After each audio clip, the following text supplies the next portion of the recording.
And also hello to everyone joining us via online. Thank you po. Sama namin kayo ngayon wherever you are, Pampanga, Sydney, any part of this world.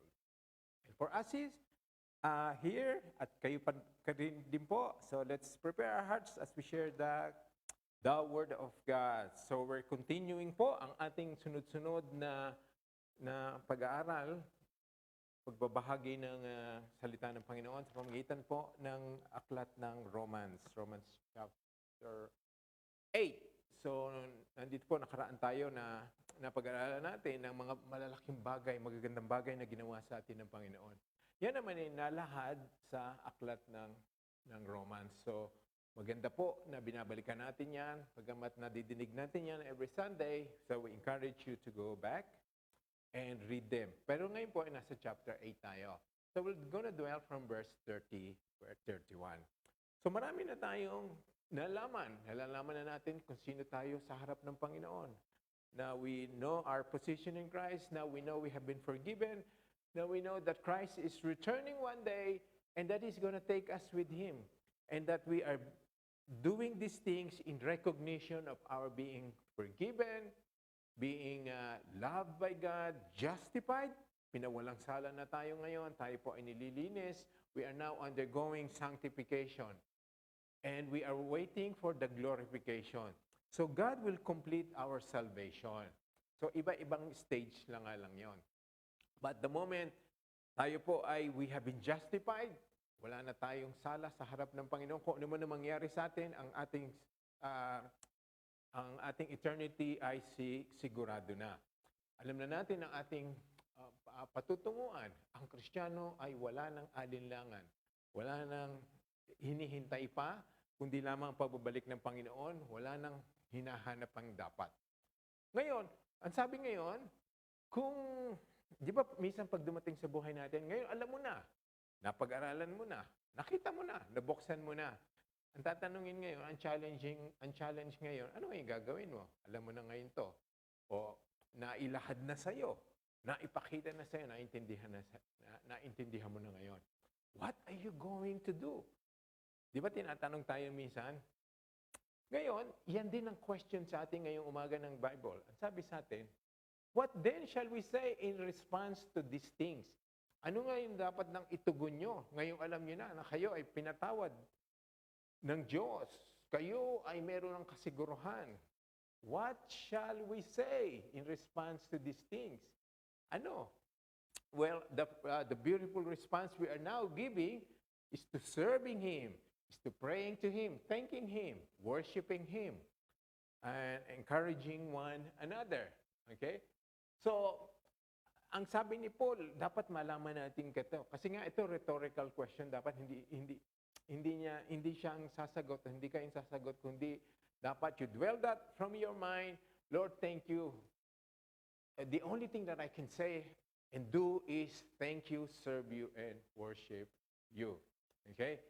Ngayon, ito pa ang magandang reminder. So, tinanong tayo, challenging, ang sabi, ay, ano ngayon sasabihin mo? What you are supposed to say after learning all these things, after hearing all these things. Ngayon, ang sabi dito, ang ganda, if God is for us, who can be against us?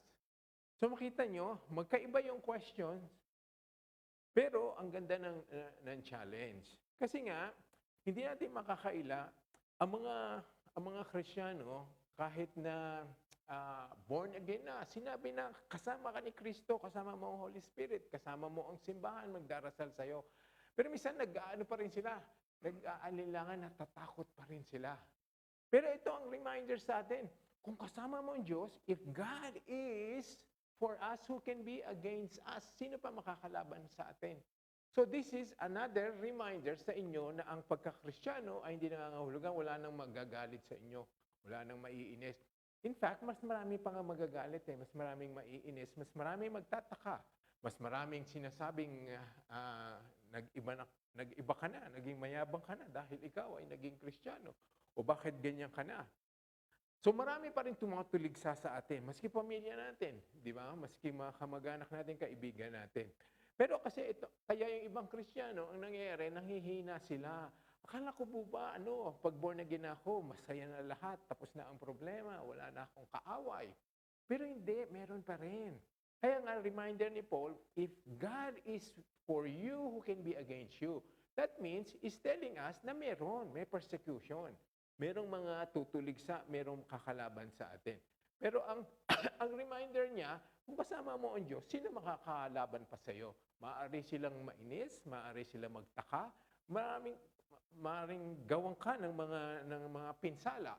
Pero ang sabi, hindi sila magwawagi kasi kasama mo ang Diyos. Who can be against you? Sino ang pwedeng gumapi? Sino ang pwedeng tumalo?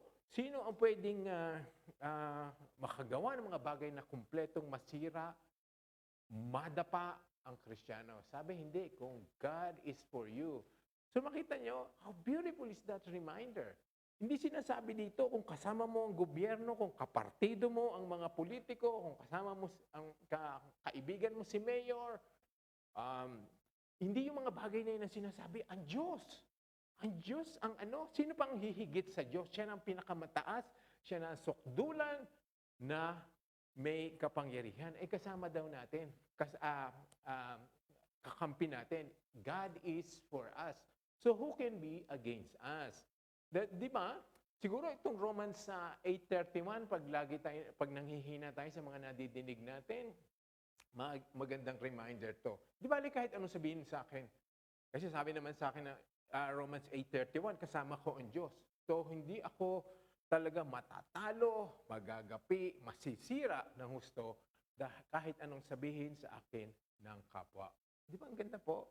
Kung yan po ang ating laging inaalala, mananatili tayong matatag, steadfast. Kaya ang sabi nga, sa Psalms 118 verse 6, the Lord is on my side. I will not fear.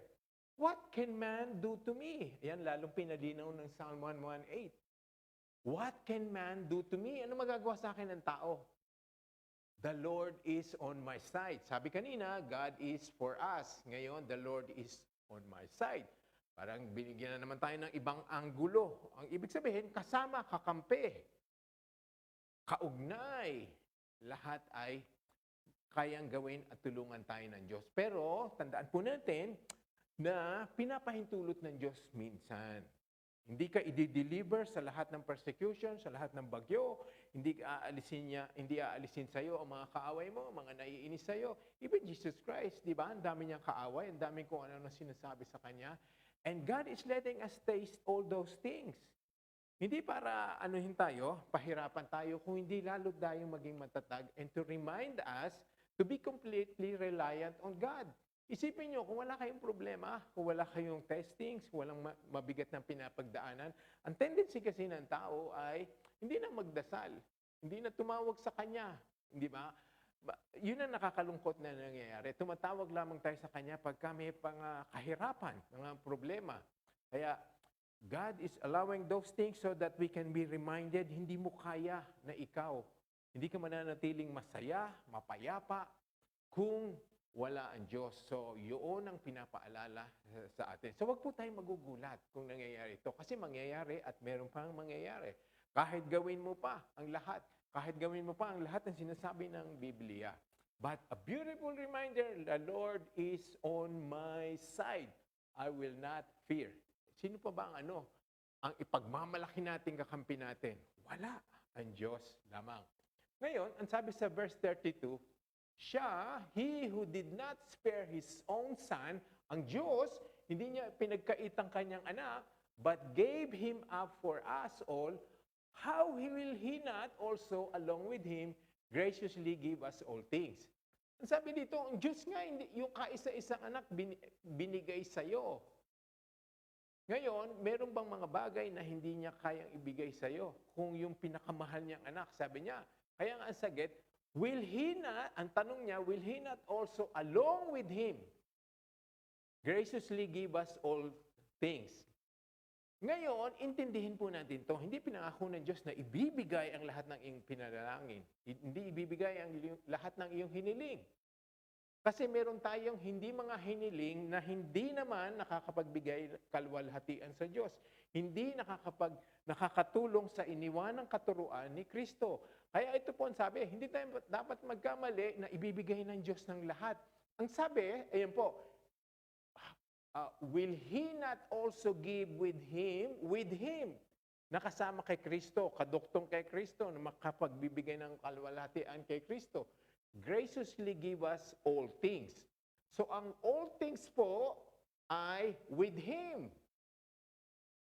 Kasama itinuro, ibinigay ni Kristo. So kung hinihingi natin ay pagmamahal, paglilingkod, kababaan ng loob, yun ay kasama. Tinuro ni Kristo.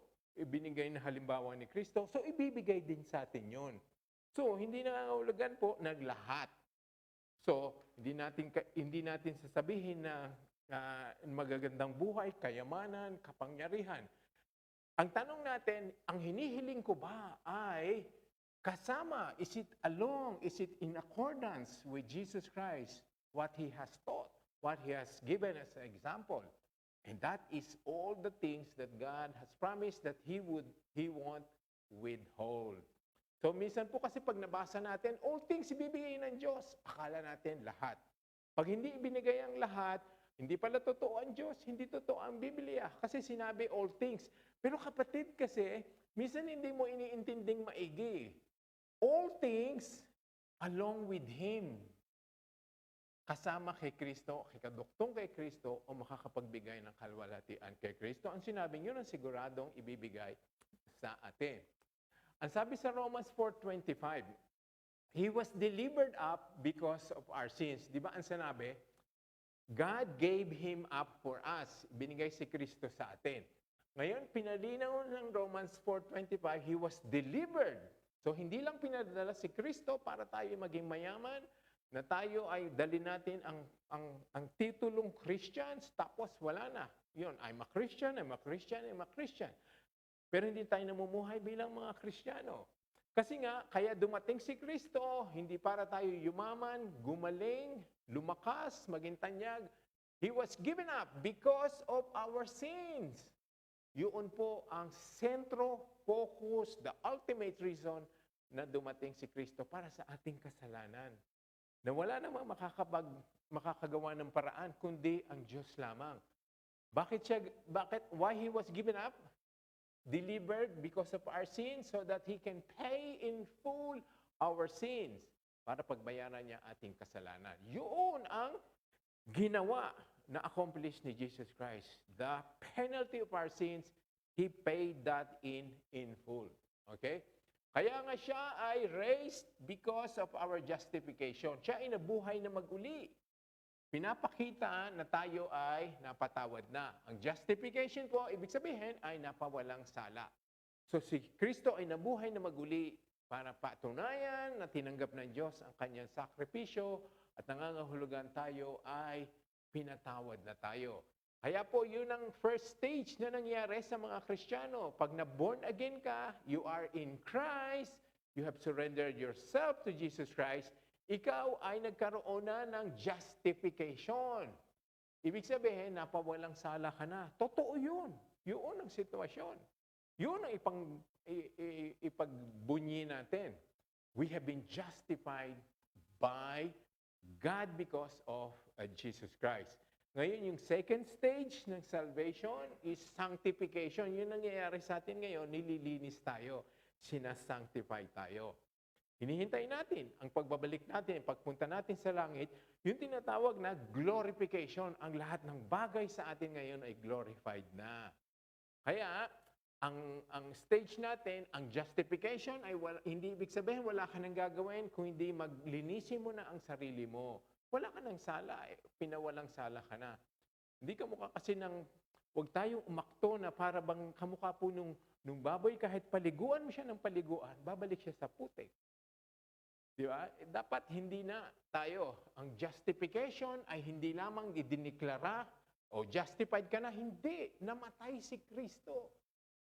Jesus Christ died for our sins. How can we ignore that big sacrifice given to us? Okay? Now, who will bring any charge against those whom God has chosen? Ito ngayon. So again, bumalik na naman si Pablo sa sitwasyon ng mga Kristiyano. Sino ngayon ang makakapagsabi pa ng mga na ikaw ay baliwala, ikaw ay sinful, ikaw ay hopeless, ikaw wala ka ng forgiveness, ikaw ay uuwi na, mahahantong na sa kapahamakan. Mga bulong na masasakit. Sabi, who will bring any charge against those whom God has chosen? Ito po, ito mabigat itong chosen. You are chosen. If you are in Christ, you are chosen. Walang kaduda-dudang pinili ka ng Diyos. Kung ikaw ay nandito ngayon, may relasyon kay Jesus, pinili ka ng Diyos. Chosen. Yun po ang ebidensya na ang isang tao ay chosen. Pinili ng Diyos kasi ang lahat ng chosen ay magkakaroon ng relasyon kay Jesus. Kaya ito po, ang title na ito ay pwede nating isipin, akuin, angkinin. I am chosen not because of anyone else, but because of Christ, because of yun ang pagpili na ginawa ng mahal na Ama na inakay niya ako papunta kay Kristo. So I am chosen. Sino pa ngayon na kung ano-anong pwedeng sabihin sa iyo? Ang pwede lang talaga magkondema sa atin ay, nandito po ang sagot. It is God who justifies. Ang pwede lang mag-akusa sa iyo ng anumang kamali ang ginawa mo ay ang Diyos. Kaya nga ang tanong, sino? Sino ang pwede mag-condemn sa iyo? Tapos dinuktong ni Pablo, kaya ang ganda, sabi niya, it is God. Ang Diyos lamang ang pwedeng mag-bring ng charge against you. Pero ito ang magandang nangyari. Yung Diyos na pwedeng mag-akusa sa iyo, siya lamang may karapatang magsabi na ikaw mag-condemn ka, ay siya yung nagpawalang sala sa iyo. Sino ang makakapag-charge sa iyo? Ang Diyos. Pero ang Diyos ang nagpawalang sala sa iyo. Ang ganda, nakikita niyo po ang katotohanan ng ginawa. Siya lang ang merong karapatang humusga sa atin. Pero siya na merong karapatang humusga sa atin, ay siya pa ang nagpawalang sala sa atin. God who justifies. Again, through Jesus Christ. Kung magigising po talaga tayo, maiintindihan natin ito. Ganun pala katindi ang ginawa ni Kristo. Ganun pala katindi ang aking relasyon kay Jesus ngayon. Wala na. Kaya kung ano man ang sabihin, kung ano mang charge ang ibigay sa atin ng kapwa natin, ng kahit sinong tao, yun ay baliwala. Kasi useless, void, invalid, walang saysay. Dahil ang pwede lang mag-charge sa akin ay ang Diyos. Pero ang Diyos din ang nag-justify sa akin. So, ayan po ang katotohanan ng inyo pong posisyon sa kay Kristo, ang ating pagka-Kristiyano.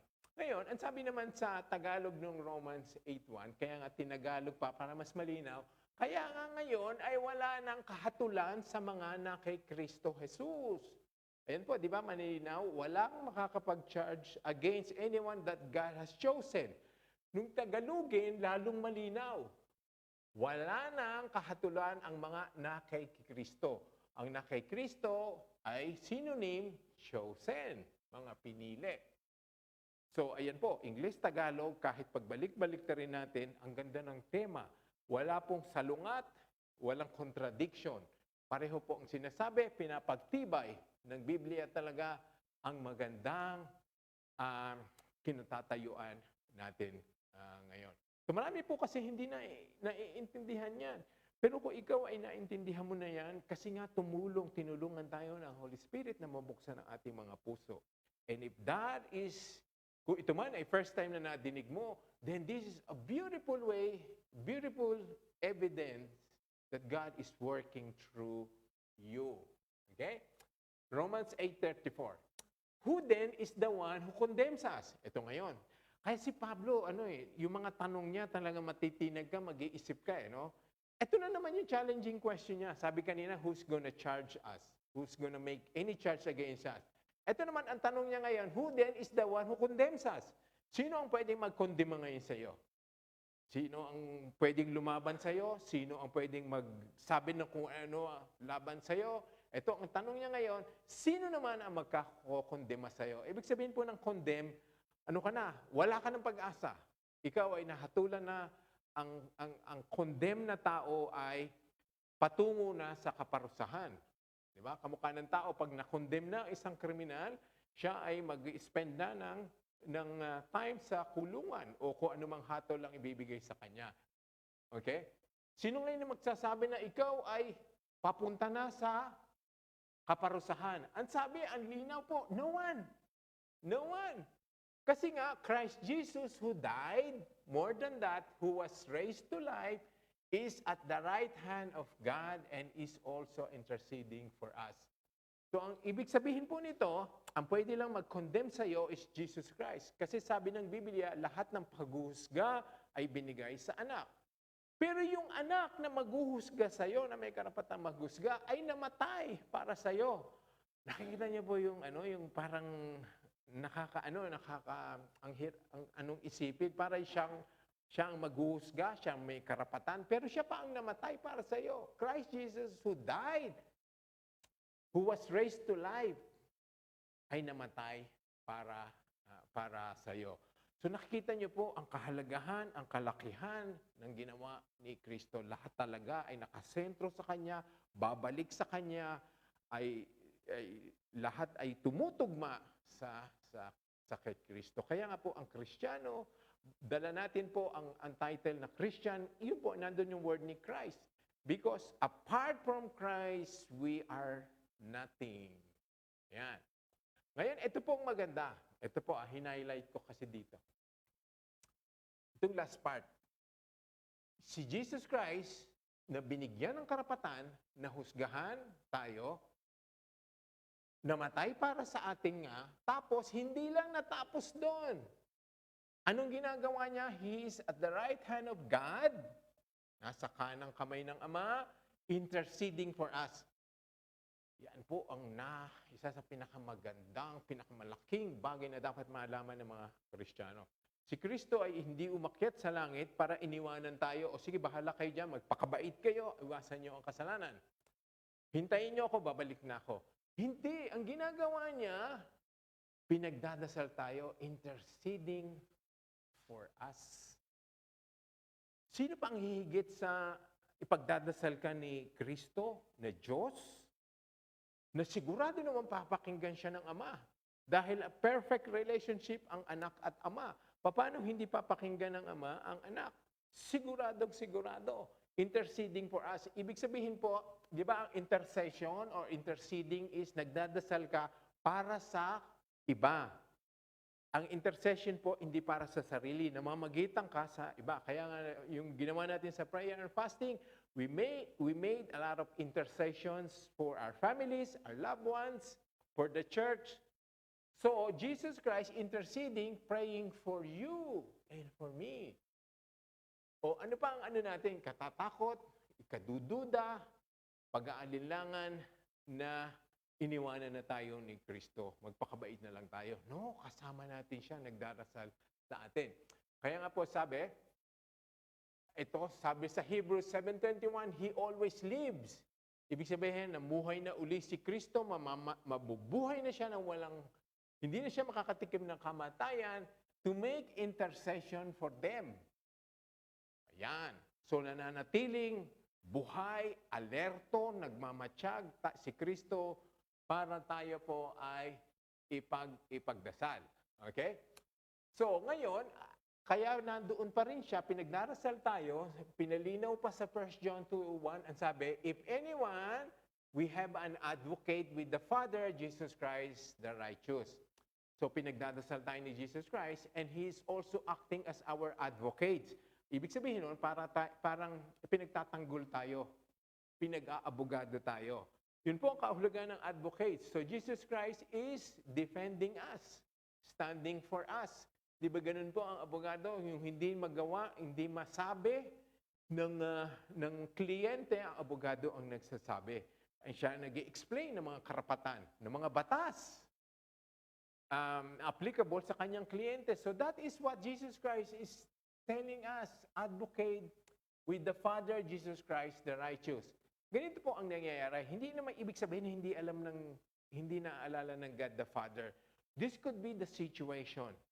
Say for example, if you are now condemned and then it's receiving all the yung mga masasamang nadidinig mo sa puso mo, nanghihina ka na, sinasabi mong nagkasala ako, meron pa ba akong pag-asa, meron pa ba akong paglilinis na magagaling sa Diyos? Eh, yun ang nagsasabi sa iyo. Si Jesus Christ ang nagsasabi, nandito ko, kasama ko ang God the Father, saying, you are justified. Wala kang alalahanin. Because God the Father cannot do anything, cannot make anything, or cannot put any charge against you because Jesus Christ is our advocate. Nag-aabogado sa atin. Pinagtatanggol tayo. So, kita nyo, ang ginawa niya, namatay siya para sa atin. Pinagdarasal tayo ngayon. Pinagtatanggol pa niya. Pinagtatanggol niya. Kaya nga, ang ibig sabihin nun, He's always reminder, the heavenly host, I have died for this beautiful child. This child is no longer condemned. This child is justified. My blood cleanse all his sins. Kaya itong Tagalog, mga anak ko, sinusulat ko sa inyo ang mga bagay na ito upang kayo'y huwag magkasala. Ayun. Dapat nga huwag magkasala. Pero ang sitwasyon, nagkakasala tayo kasi hindi pa rin tayo maging perfect. Pero at sabi, at kung ang sino man ay magkasala, tayo ay may tagapagtanggol, advocate, lawyer, sa Ama, si Jesus Christ na matuwid. Okay. Dapat wag daw magkasala ang mga Kristiyano. Ibig sabihin po, gagawin natin lahat ng paraan para hindi na magkasala. Pero kung sakaling madapa, which is going to happen, meron pang paraan. Hindi ibig sabihin, bagsak ka na. Hindi ibig sabihin, ikaw ay wala ng pag-asa. Meron pa dahil ang tagapagtanggol ay si Jesucristo. Ito po, anong tawag sa mabigat na abogado? De Campanilla. Di ba ang tawag nila pag abogadong big time, de Campanilla? Ay yung abogado nyo, ito po, tagapagtanggol, si Jesus na matuwid. Righteous. Perfect. So how can the Father, God the Father, refuse to listen or deny any request na kay Kristo sa atin? Matuwid. Righteous. Ibig sabihin, siya po ay nandoon sa langit because He is holy, blameless. Lahat po ng superlative na description ng isang taong dapat nasa langit ay na kay Kristo. So makikita niyo po, ang bigat ng abogado mo, kapatid. Ang bigat na nagtatanggol sa iyo. Ang bigat na nagdarasal sa iyo. Ang bigat ng kasama mo, si Kristo na matuwid. Okay, tuloy natin. Verse 34 ulit. Sabi, ulitin natin, who then is the one who condemns us? No one. If there's anyone who can, who has all the authority, Jesus Christ. Pero siya ay namatay. More than that, raised to life. Nabuhay na maguli. Nasa kanang Ama. Nasa kanang kamay ng Ama. And is also interceding for us. Ano po? Ngayon, bibigyan ko kayo ng 1 minute. Kunin nyo ang 4 na ginawa ni Kristo para sa inyo. Dito po, based sa verse na ito. 4 na bagay. Makikita nyo po.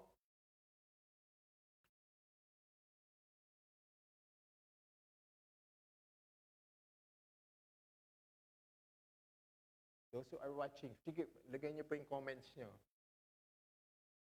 4 things that Jesus Christ has done for us based on verse 34. Tingnan natin po. Namatay. Muling nabuhay. Nasa kanang Ama ng Diyos. Namamagitan para sa atin.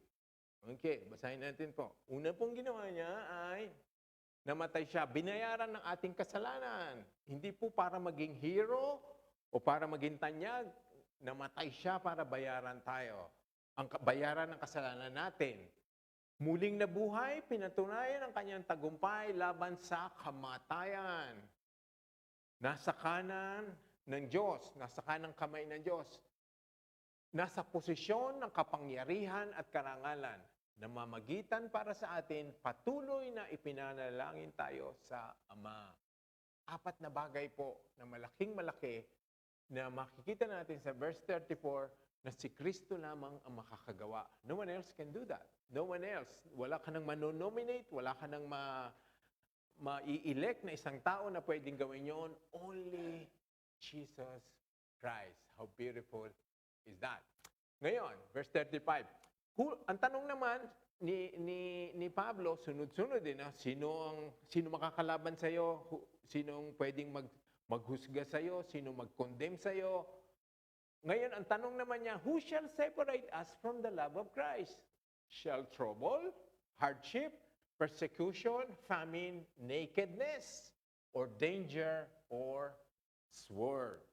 Pero ito pong mga words na ito ay nire-represent sa mga nangyayari sa mga Kristiyano. Sabi, ano makakapaghiwalay sa Diyos? Ano man nangyayari sa buhay mo? Trouble, mga kahirapan, mga sakuna, kung anong bagay na hindi natin maintindihan. Hardship, kahirapan sa buhay, kawalan ng trabaho, hikahos sa sitwasyon sa buhay. Persecution, mga galit at puot na galing sa mga kaaway natin na galit sa atin. Taggutom o kahirapan, kakulangan, nakedness, mga kahihiyan. Yung ba ay, kung nakatikim ka ba daw niyan, kahit ba ikaw ay ma-endanger, or sword, kahit pagbintangan ka na, halos patayin ka na nila, yan ba ay makakapaghiwalay sa Diyos? Hindi. Dahil kasama nga natin si Kristo. Ang ibig sabihin po niyan, kahit isipin mo pa ang pinakamapait na nangyari sa buhay mo at matitikman mo, at kahit sinong Kristiyano na binigyan po ng mga groups o mga titulo ng mga bagay na pwedeng mangyari sa atin. Sabi, hindi pa rin tayo mapapahiwalay kay Kristo. So what is that telling you and me? Pwede nating matikman yon. Hardship, famine, nakedness, danger, or sword. Ibig sabihin po noon, kasama pa rin kayo ni Kristo. So, hindi tayo dapat magulat, magulangtang, magtaka, mag-doubt pa. Kristiyano pa ba ako? Bakit natitikman ko ang mga bagay na yon? Ang sabi, hindi ka mapapahiwalay sa Diyos. Kahit matikman mo yon. So, kahit dumaan po tayo doon, kaya nga po noon, pag may nalalaman tayong mga dumadaan sa ganyang klaseng kahirapan, hindi dapat natin husgahan. Kasi nga, sabihin natin, siguro meron tong hidden sin, meron tong mga unforgiveness, meron tong hindi siguro to sumusunod sa Diyos. Hindi. Kasi ang sabi diyan, yung mga taong tumitikim niyan, ay hindi naman malayo sa Diyos. So, hindi natin pwedeng sabihin yun. Hindi kagad yun ang natin, ang dapat ang unang ibubulalas natin sa bibig natin, sa isipan natin. Siguro makasalanan yan. O merong problema yan. Meron niyang hindi ginawang tama. Okay? Kahit nga tama, sumusunod, binabasa ang Biblia, inisinasa puso, ipinapamuhay, pwede pa rin magkaroon ka ng trouble, hardship, persecution, famine, nakedness, danger, or sword. Pwede ka pa rin maalagay sa alanganin. Sa your life can be in danger dahil sa iyong pananampalataya. Okay? So sabihin natin, siguro matitikman ko yan kasi hindi naman ako kamukha po ng mga men and women in the past na talaga pong sila ay malalapit sa Diyos. Sila po ay talagang matatag sa Diyos. Nakausap nila ang Diyos. Nakita nila. Nagpakita sa kanila ang Panginoon, ang glory ng Panginoon. Hindi lang po yon kasi ito po kahit sino ay pwedeng tikman. Matikman, madanas. Makita niyo po ito, si Pablo ang nagsabi. Mayroon siyang inamin, as it is written, for your sake, we face death all day. We are considered as sheep to be slaughtered. Mas matindi ang natikman ni Pablo. Ibig sabihin ba na siya ay may kasalanan? Hindi ba? Wala naman nakasulat sa Biblia na ano siya, may ginawa siyang kasalanan kaya siya ay naparusahang mamatay or to be slaughtered. Ibig sabihin, kahit si Pablo na super apostle, talagang ginamit ng Diyos, talagang sumusunod sa Diyos, talagang instrumento ng Diyos na para maisulat ang lahat ng Biblia. Ibig sabihin talagang effective siya sa kingdom of God. Very effective. Pero nakatikim pa rin siya ng kahirapan. So pinaalala ni Pablo, wala pong free diyan. Walang hindi makakatikim niya. So I'm not scaring po you. Hindi ko kayo tinatakot. Ganun pala mangyayari. Baka may dumating na maano ko, I can be put to death or be slaughtered. Hindi po. Kasi noon, yung tinikman ni Pablo noon ay pinakita. Pinahintulutan ng Diyos na matikman niyang matinding-matindi para po ipaalala sa atin at para makita natin, to be recorded in the Scripture, para malaman natin na ang mga taong ginamit ng Diyos noon ay matindi ang pinagdaanan, pero hindi sila bumitiw. Hindi sila tumalikod sa pananampalataya. So ngayon po, naintindihan na natin ngayon ang question, yung kanina, what are you going to say now? Sabi dun sa first scripture natin kanina. So nalaman mo na ngayon to.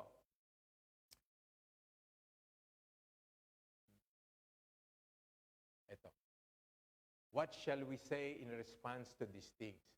That is the challenging question na ibinigay po sa inyong lahat. Ngayong nadinig na natin lahat, ano ngayon ang masasabi nyo? Kung ito po hindi tuminig sa puso natin, maaaring anuhin pa natin, isipin pa natin maigi, pag-uwi natin, mamayang gabi, ganun pala ang ginawa sa akin ni Jesus. Ganun pala kalaki ang kanyang sinakripisyo at ginagawa ngayon. So Jesus Christ is not only in heaven na nagpapahinga. He's interceding for you and me. He's our advocate.